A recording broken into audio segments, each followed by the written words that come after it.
വയനാട് ഉരുൾപൊട്ടൽ ദുരന്തത്തിൽ തിരച്ചിൽ 5-ാം നാളിലേക്ക് കടക്കുകയാണ്. ഇനി 200-ലധികം ആളുകളെ കണ്ടെത്താനുണ്ട്. മരണം 338 സ്ഥിരീകരിച്ചിട്ടുണ്ട്. ഇനിയും നിരവധി ആളുകളെ, നേരത്തെ പറഞ്ഞതുപോലെ 200-ലധികം ആളുകളെ ഇനി കണ്ടെത്താനുണ്ട്.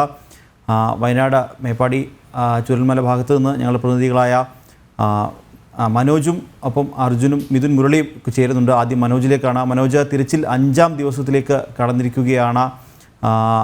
ഇന്നലെ വൈകുന്നേരങ്ങളിൽ ജീവൻ്റെ ഒരു തുടിപ്പ് കണ്ടെത്തി എന്ന തരത്തിൽ വാർത്തകൾ വന്നിരുന്നു. അതിനുവേണ്ടി തിരച്ചിൽ നടത്തിയിരുന്നു. എന്നാൽ അത് മനുഷ്യജീവനല്ല എന്ന തരത്തിൽ സ്ഥിരീകരണം ലഭിച്ചു. അങ്ങനെ രാത്രിയിൽ അതിൽ തിരച്ചിൽ നിർത്തിവെക്കുന്നൊരു സാഹചര്യം ഉണ്ടായിരുന്നു. അങ്ങനെ 5-ാം നാളിലേക്ക് തിരച്ചിൽ കടക്കുകയാണല്ലേ?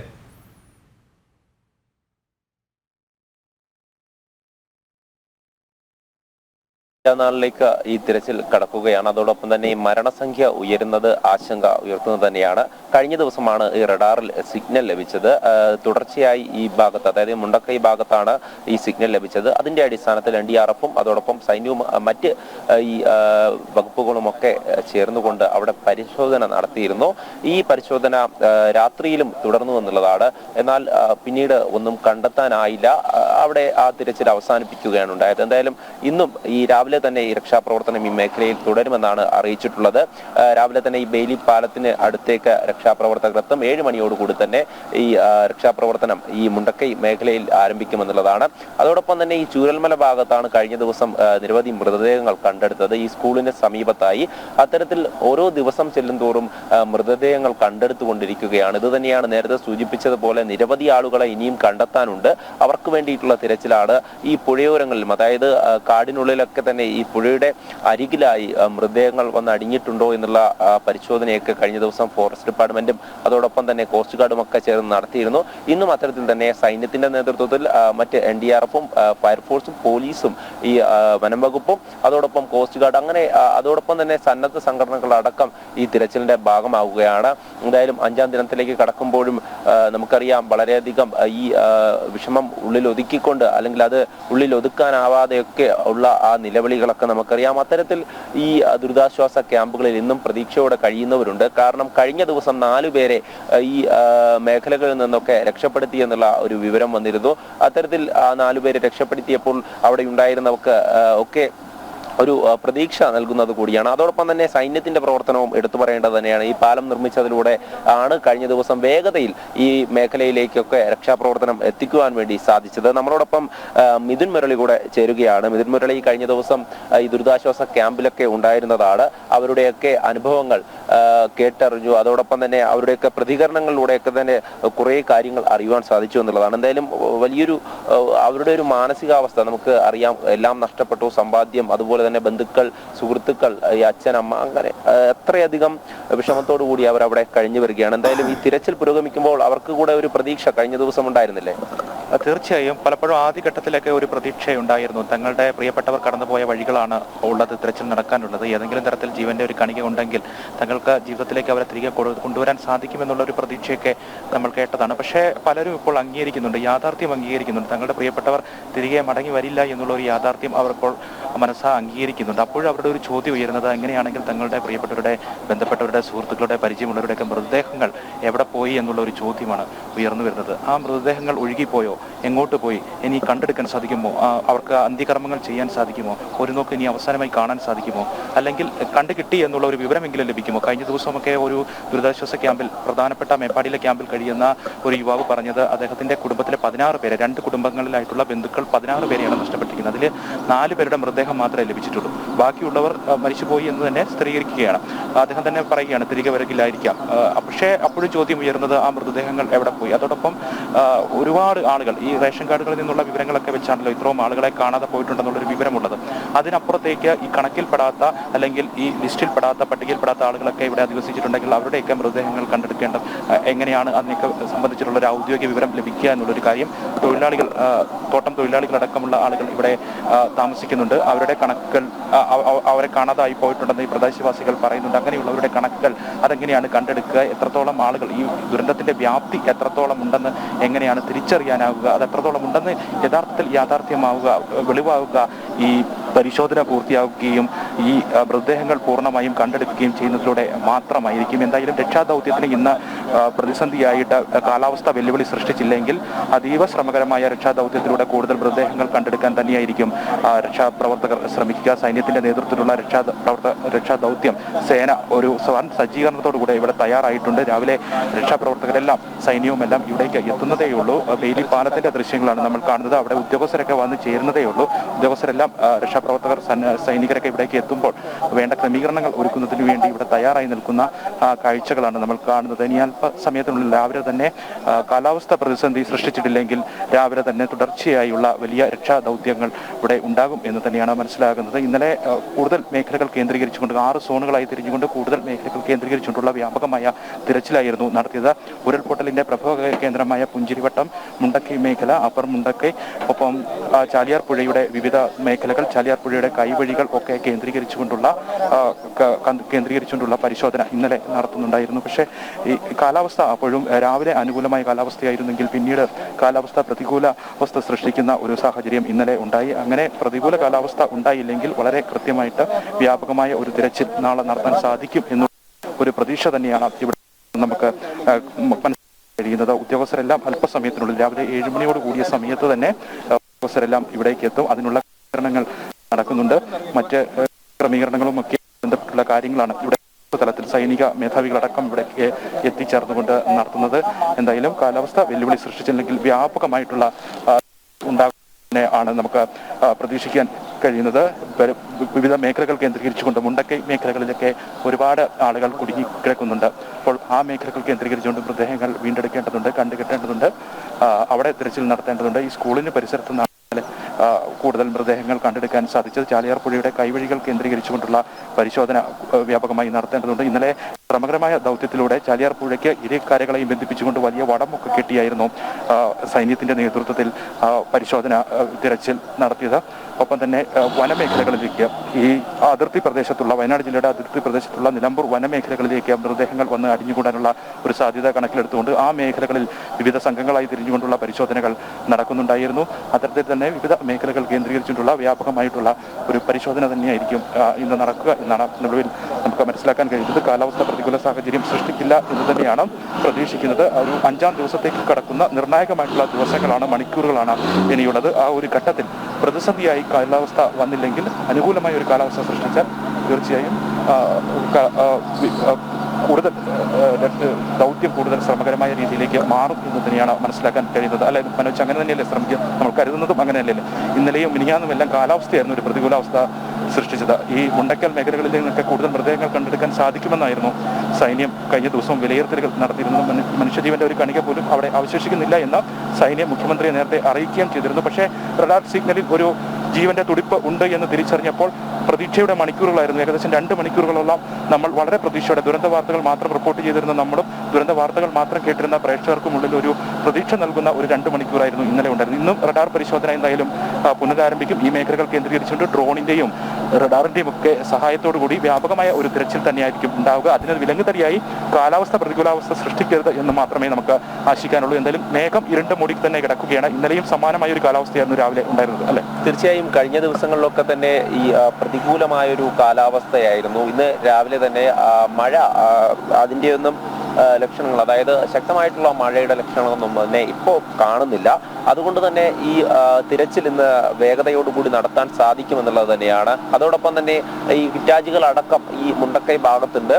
അതുകൊണ്ട് ഈ മേഖലകൾ കേന്ദ്രീകരിച്ച്, അതായത് കൃത്യമായിട്ടുള്ള സ്പോട്ടുകൾ നേരത്തെ തന്നെ പോയിന്റ് ചെയ്തിട്ടുണ്ട് എന്നുള്ളതാണ്. ഇന്നലെ തന്നെ റഡാർ സിഗ്നൽ ലഭിച്ച ആ മേഖലയിൽ തുടർച്ചയായി പരിശോധന നടത്തി. അതോടൊപ്പം തന്നെ ആ മേഖലകളിലൊക്കെ തന്നെ ഇന്നും ഈ പരിശോധന തുടരുമെന്നുള്ള കാര്യം തന്നെയാണ് നമുക്ക് ദൃശ്യങ്ങളിൽ കാണാൻ സാധിക്കും.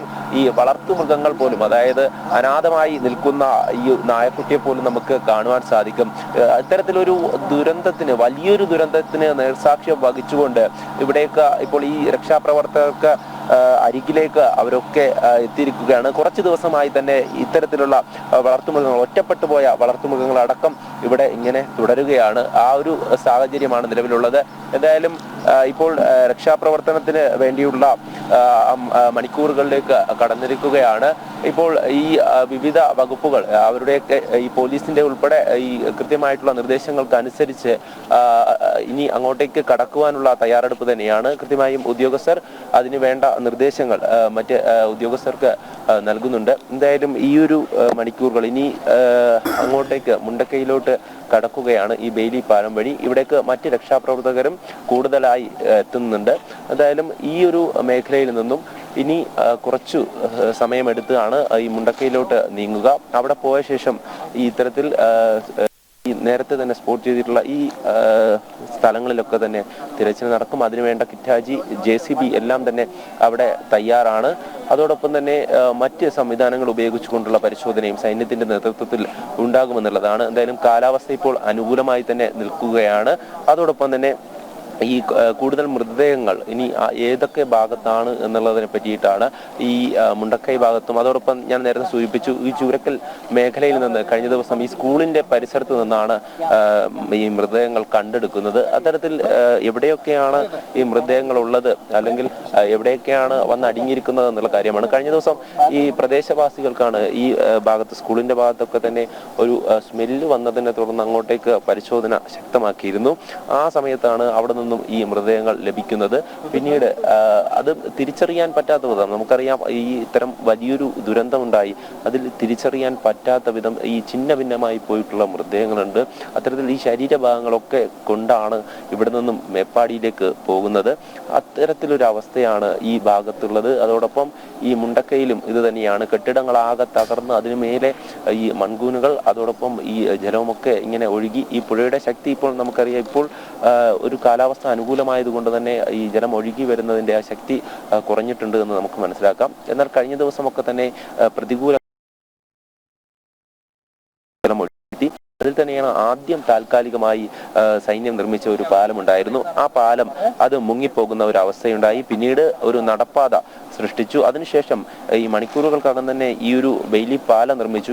ഇപ്പോൾ ഇതിനു മുകളിലൂടെയാണ് ഈ ട്രക്കുകൾ ഉൾപ്പെടെ അങ്ങോട്ടേക്ക് അതിവേഗം എത്തുന്നതെന്നാണ് ഈ ഹിറ്റാജികൾ ഉൾപ്പെടെ അങ്ങോട്ടേക്ക് എത്തുന്നത്. കഴിഞ്ഞ ദിവസം തന്നെ റഡാർ സിഗ്നൽ ലഭിച്ച ആ സമയത്ത് അങ്ങോട്ടേക്ക് നിരവധി വാഹനങ്ങൾ എത്തിക്കുവാൻ വേണ്ടി സാധിച്ചു എന്നുള്ളത് തന്നെയാണ്. എന്തായാലും ഇത്തരത്തിൽ എന്തെങ്കിലും സിഗ്നലുകൾ ഇനി ലഭിക്കുന്നുണ്ടെങ്കിൽ അല്ലെങ്കിൽ ഈ ഭാഗത്ത് എന്തെങ്കിലും സാധ്യതകൾ കാണുന്നുണ്ടെങ്കിൽ അങ്ങോട്ടേക്ക് രക്ഷാപ്രവർത്തനം എത്തിക്കുവാനുള്ള സംവിധാനങ്ങളെല്ലാം തന്നെ ഇവിടെ സജ്ജമാണ് എന്നുള്ളതാണ്. എന്തായാലും ഈ ഉദ്യോഗസ്ഥർ പോലീസ് ഉദ്യോഗസ്ഥർക്ക് തന്നെ ആദ്യഘട്ട ഈ ഇന്നത്തെ ദിവസത്തെ ആദ്യഘട്ട പ്രവർത്തനങ്ങൾക്ക് വേണ്ടിയിട്ടുള്ള തയ്യാറെടുപ്പിലാണ്. അവർക്ക് തന്നെ കൃത്യമായും അങ്ങോട്ടേക്ക് പോകുവാൻ വേണ്ടിയിട്ടുള്ള ഒരു തയ്യാറെടുപ്പ് അതോടൊപ്പം സൈന്യവും അതിന് നേതൃത്വം നൽകുന്നുണ്ട്. സൈന്യത്തിന്റെ ഭാഗത്തു നിന്നുമുള്ള സംവിധാനങ്ങൾ ഉപയോഗിച്ചുള്ള തിരച്ചിൽ ഇന്ന് മുണ്ടക്കൈ മേഖലയിലും അതിനോട് അനുബന്ധിച്ചുള്ള മറ്റ് പ്രദേശങ്ങളിലും തുടരും എന്നുള്ള കാര്യം തന്നെയാണ്. അതോടൊപ്പം NDRFന്റെ സംവിധാനവും വളരെയധികം സജീവമാണ്.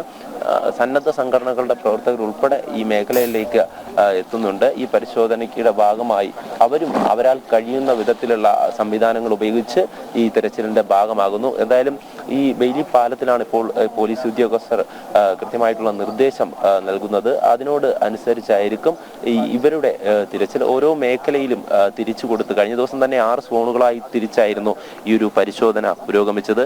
അതുപോലെ തന്നെയാണ് ഇന്നും കൃത്യമായി സോണുകൾ തിരിച്ചുകൊണ്ട് അവർക്ക് തീരുമാനിച്ചിട്ടുള്ള സ്ഥലങ്ങളിലേക്ക് അവരെ രക്ഷാപ്രവർത്തനത്തിനായി അയക്കുകയാണ്. അല്പസമയത്തിനകം തന്നെ സന്നദ്ധ സംഘടനകളടക്കം ഇങ്ങോട്ടേക്ക് എത്തിച്ചേരും. കഴിഞ്ഞ ദിവസം നമ്മൾ കണ്ടതാണ് ഈ ബെയിലി പാലത്തിന് മുന്നിൽ ഒരു വലിയ നിര തന്നെ കാണുവാൻ സാധിച്ചു. സേവാഭാരതി ആയാലും അതുപോലെ തന്നെ മറ്റ് സന്നദ്ധ സംഘടനകൾ, വിവിധ വകുപ്പുകൾ, ഫോറസ്റ്റ്, കോസ്റ്റ് ഗാർഡ്, അതോടൊപ്പം തന്നെ NDRFന്റെ ഒക്കെ എല്ലാ തരത്തിലുള്ള സംവിധാനവും ഉപയോഗിച്ചുകൊണ്ട് ഇവിടെ രക്ഷാപ്രവർത്തകർ നിരവധി എത്തുന്നുണ്ട്. അവരെയൊക്കെ തന്നെ കൃത്യമായി അവരുടെയൊക്കെ പേരുകൾ രജിസ്റ്റർ ചെയ്ത ശേഷം ഈ പാലത്തിലൂടെ അങ്ങോട്ട് കയറ്റി വിടുന്നു. കൃത്യമായും തിരികെ ഇറങ്ങുമ്പോഴും ഇവിടെ അതിനുവേണ്ടി ഉദ്യോഗസ്ഥരെ നിശ്ചയിച്ചിട്ടുണ്ട്. അവരാണ് ഈ രക്ഷാപ്രവർത്തകരുടെ എണ്ണവും അവരുടെ പേരുമൊക്കെ രേഖപ്പെടുത്തിയാണ്. നമ്മളിപ്പോൾ ഈ ദൃശ്യങ്ങളിൽ നമുക്ക് കാണുവാൻ വേണ്ടി സാധിക്കും. ഇവിടെ ഒരു മൊമെന്റോ, അതായത് ഈ സ്കൂളിലെ അധ്യാപകനായിരുന്ന അദ്ദേഹം വിരമിച്ച സമയത്ത് അദ്ദേഹത്തിന് നൽകിയിട്ടുള്ള മൊമെന്റോ ആണ്. അതാണ് ഈ സ്കൂളിന്റെ പരിസരത്ത് ഇവിടെ ഇരിക്കുന്നത്. അത്തരത്തിൽ വളരെയധികം സന്തോഷത്തോടു കൂടി ഈ സ്കൂളിൽ പഠിച്ച നിരവധി വിദ്യാർത്ഥികളുണ്ട്, ഇവിടെ പഠിപ്പിച്ച അധ്യാപകരുണ്ട്. അവരുടെയൊക്കെ തന്നെ ഈ കണ്ണീരാണ് നമ്മൾ കണ്ടത്. കാരണം ഇത്തരമൊരു വിദ്യാലയം, ഈ ഒരു പ്രകൃതി സുന്ദരമായിരുന്ന ഒരു പ്രദേശം, ആ പ്രദേശം ഇന്ന് ഇല്ലാതെ പോയിരിക്കുന്നു എന്നുള്ളതാണ്. ആ വിദ്യാലയം ഒന്നാകെ തന്നെ, നേരത്തെ ഞാൻ സൂചിപ്പിച്ചു, നമ്മൾ കണ്ടതാണ് കഴിഞ്ഞ ദിവസമൊക്കെ, ആ ഒരു കെട്ടിടമില്ലായിരുന്നെങ്കിൽ ഒരു മറുഭാഗം കൂടെ ഇന്ന് കാണില്ലായിരുന്നു എന്നുള്ളതാണ്. അത്തരത്തിൽ ഈ ആർത്തലച്ച് വരുന്ന ജലവും അതിനോടൊപ്പം ഉരുണ്ടു വരുന്ന ഈ പാറക്കല്ലുകളും മണ്ണും എല്ലാം തന്നെ വന്ന് പതിച്ചുകൊണ്ട് കെട്ടിടങ്ങളാകെ തകർന്നു. അതുപോലെ തന്നെ ഇവിടെ ഒരു അമ്പലമുണ്ടായിരുന്നു, ആ അമ്പലം പൂർണ്ണമായും തകർന്ന നിലയിലാണ്. ഇവിടെ അതിൻ്റെ ശേഷിപ്പുകളൊന്നുമില്ല എന്ന് തന്നെയാണ് നമ്മൾ മനസ്സിലാക്കുന്നത്. അതോടൊപ്പം തന്നെ മറ്റ് സംവിധാനങ്ങൾ, ഇവിടെ നേരത്തെ ഒരു കോൺക്രീറ്റ് പാലമുണ്ടായിരുന്നു, ആ പാലവും തകർന്നു. അത്തരത്തിൽ ഒരു പ്രദേശം ഒന്നാകെ തന്നെ ഇവിടെ കാണാതെ പോയിരിക്കുന്നു എന്നുള്ളത് തന്നെ നമുക്ക് പറയാം. കാരണം ഇപ്പോൾ നമ്മൾ കാണുന്നത് ഒരു പുഴ പോലെ ഒഴുകുന്നു, അതോടൊപ്പം ചളിയും മണ്ണും ഈ കല്ലുകളും ഒക്കെ പലയിടങ്ങളിലായി കൂടിക്കിടക്കുന്നു. കെട്ടിടങ്ങളുടെ അവസ്ഥ, ഈ പുഴയുടെ അരികിലുള്ള കെട്ടിടങ്ങളുടെ അവസ്ഥ, കാരണം ഈ പുഴ ഇങ്ങനെയല്ല ഒഴുകിയിരുന്നത് എന്നുള്ളതാണ്. ചെറിയ ഒരു രീതിയിൽ, അതായത് മറുഭാഗത്തൂടെ ഒഴുകിയിരുന്ന പുഴയാണ് ഇത്തരത്തിൽ ഗതിമാറി ഈ ഉരുൾപൊട്ടലിലൂടെ തന്നെ ഈ വ്യാപകമായിട്ടുള്ള നാശം വിതച്ചുകൊണ്ട് ഈ കെട്ടിടങ്ങളുടെയൊക്കെ അവസ്ഥ നമുക്ക് കണ്ടാലറിയാം. അത്തരത്തിൽ ഇന്നും ആ ഒരു അവശേഷിപ്പുകൾ അതിന് ഭാഗത്തായൊക്കെ ഉണ്ട്. ഇവിടെ നിന്നുമൊക്കെ മൃതദേഹങ്ങൾ കണ്ടെടുത്തു എന്നുള്ളതാണ്. അതോടൊപ്പം തന്നെ ഇതിലൂടെ ഒഴുകിയെത്തിയ മൃതദേഹങ്ങൾ ചാലിയാറിൽ നിന്നുമൊക്കെ നിരവധിയായി കണ്ടെടുത്തു. അത്തരത്തിൽ എണ്ണം എത്ര എന്ന് പറയുവാൻ സാധിക്കില്ല എന്നുള്ള കാര്യം തന്നെയാണ്. കണ്ടെടുക്കുന്നത് മാത്രമേ സ്ഥിരീകരിക്കാൻ സാധിക്കുകയുള്ളൂ. അതോടൊപ്പം ഇനി കാണാമറയത്തുള്ളത് എത്രയാണ് എന്നുള്ളതിനെ പറ്റിയിട്ടുള്ള കൃത്യമായിട്ടുള്ള വിവരം ഇതുവരെയും ഉദ്യോഗസ്ഥർക്ക് പോലും, കാരണം നിരവധി ടൂറിസ്റ്റുകൾ അടക്കം വന്നിരുന്ന ഒരു പ്രദേശമാണ്, അവരൊക്കെ എവിടെയാണ് താമസിച്ചത്, എത്ര പേരുണ്ട് എന്നുള്ളതിനെ പറ്റിയിട്ടുള്ള ഒരു വിവരവും ഇപ്പോൾ ലഭ്യമല്ല എന്നുള്ളത് തന്നെയാണ്. പല മിസ്സിംഗ് കേസുകളും റിപ്പോർട്ട് ചെയ്യുന്നുണ്ട്. അതിനനുസരിച്ചാണ് ഈ തിരച്ചിൽ അങ്ങോട്ടേക്കും വ്യാപിപ്പിക്കുന്നത്. ഈ റിസോർട്ടുകളിൽ കുടുങ്ങിക്കിടക്കുന്നവരെയൊക്കെ രക്ഷിക്കുവാൻ വേണ്ടിയിട്ട് സംവിധാനങ്ങൾ ഒരുക്കിയിരുന്നു.